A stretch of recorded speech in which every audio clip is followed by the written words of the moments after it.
So at some point, there was no such thing as looking for a way, because a path just opened up wherever people walked. And um, everything that you do on a habit habitually is considered a ritual, like brushing your teeth. So it would make sense that and that we would lose the knowledge, because we would think like, oh, someone's doing rituals is doing dark work to reverse and our effort, or something controverted, and make us walk around in circles. When it's probably like you have to wonder who's a revolutionary, because the word means to come back to the same point, but you have to assume there will be some real ones, and real ones aren't just going to be a stickler for etymology. They're like, if you're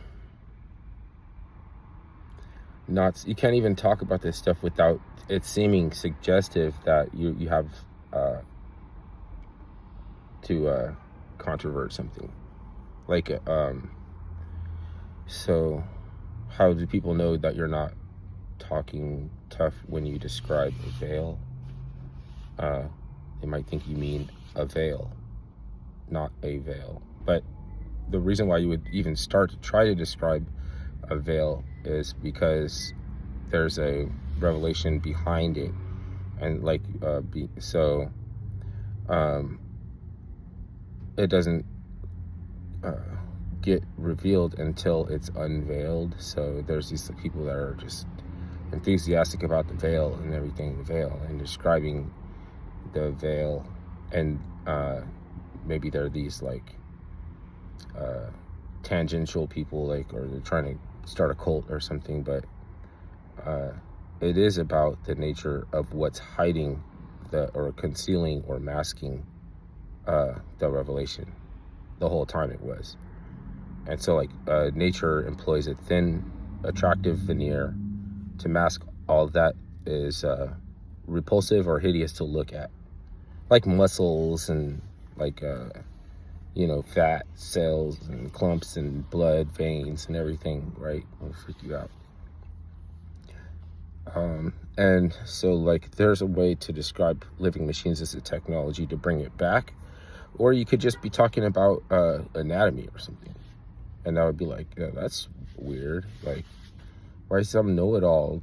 Maybe they want to sell you on something they think that you feel like you'll need it because it'll fix or cure, or it's like you can repair something, like as much as it looks like the AI that's modeling it is like, perfectly fit and the clean white teeth and everything that you want to go back to.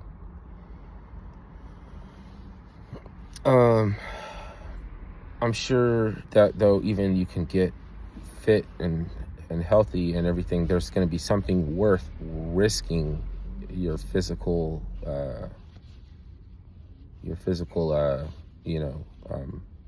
it's like because if you take on damage, then you won't be able, you won't be physical, you won't be fit, you won't be like mint condition. So but it's like there's something about holding on to just that was stupid, because what they're calling for, what they're describing and everything is revolutionary, but do they really deserve one? Do you really want to give them one? Because how could they handle it? If I could give it to you, but what you're going to do with it, kind of thing. And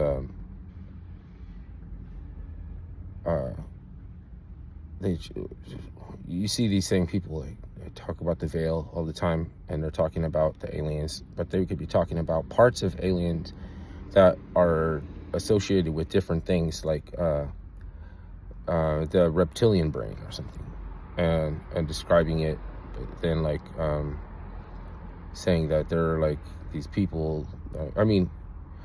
They're okay. You're talking about the same people that I'm talking about now, but it's like you could also be talking about like Nagas, and Nagas are good for those ledger domain cartoons and uh, card games, and their portrayal in there was of being like peroxide blonde, like Muhammad, right, super white and everything. But like, they get mad when I talk about Nagas.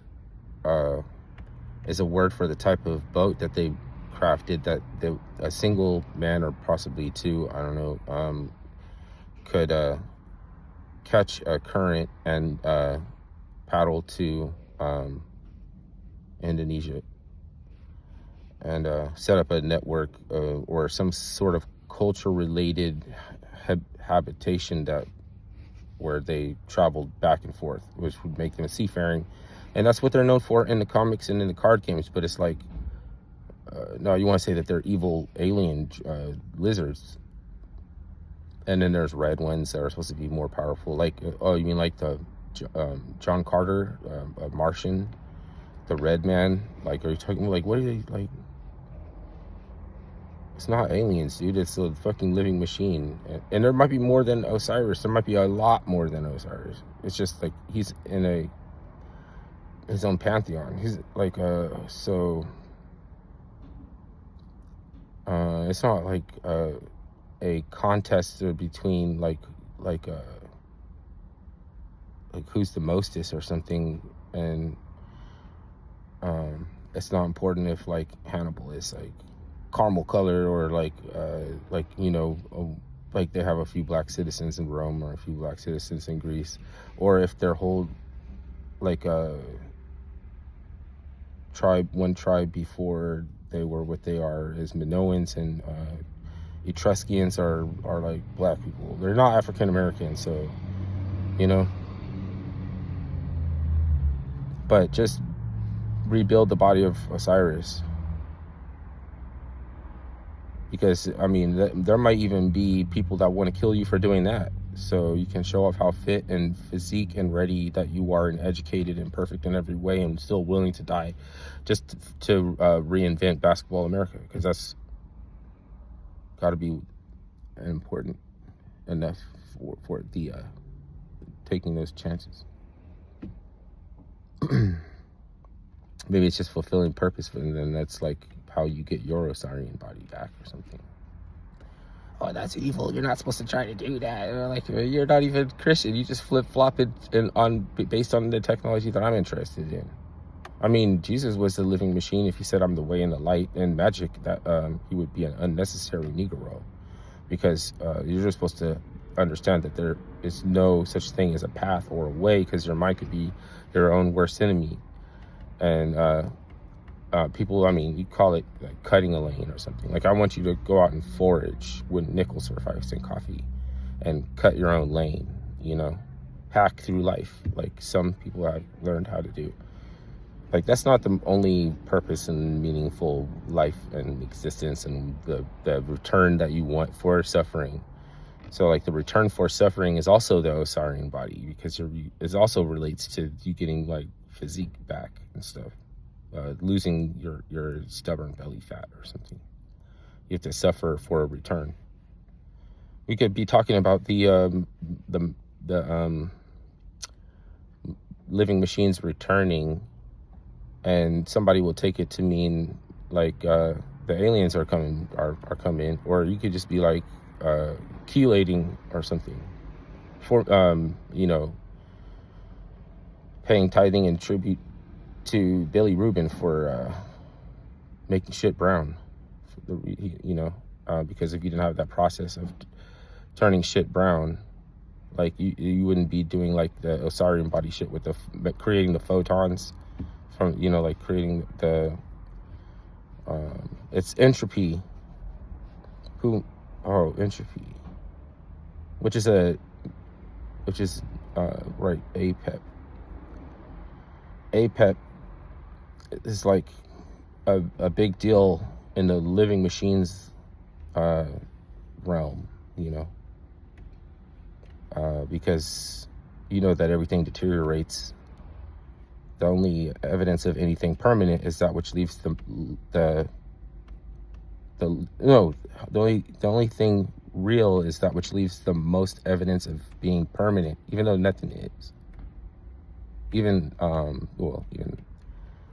even intangible, like, and unphysical kinds of existing, like the way that gods exist to do, like their mystery systems will deteriorate. So I don't know, maybe that's like why they try to banish Apep from the pantheon of Atum Ra. Not Atum, you know what I mean? Atum. It's a sounding word, but it's not mean Atum.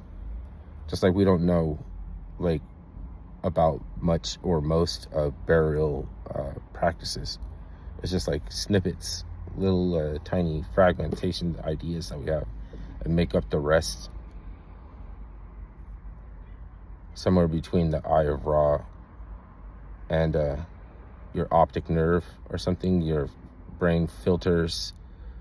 And there's some filters before the optic nerve, but there's some filters to make up sense of events, and based on sound and light and shade and stuff, which is like also sound. It's just dense. Sound is light is dense sound,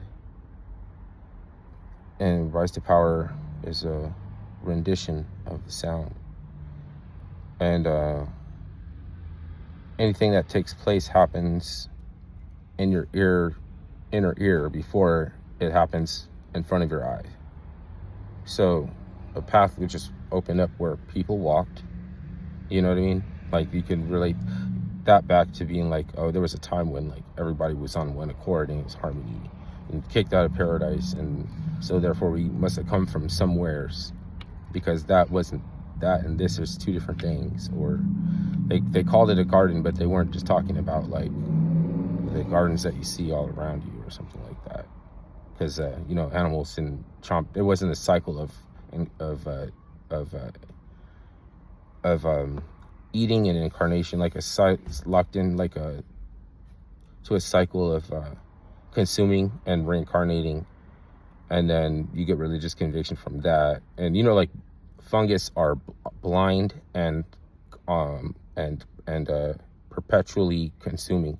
Like, all they do is eat, and it's a cycle of eating and a state of blindness.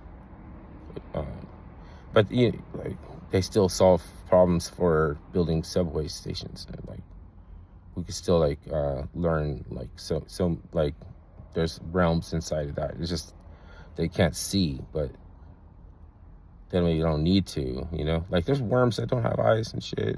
There's worms that don't have eyes. Worms don't have eyes.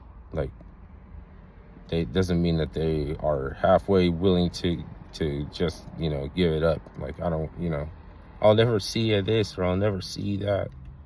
Like, I don't think they care much about that. Just not getting pecked in half by birds, probably.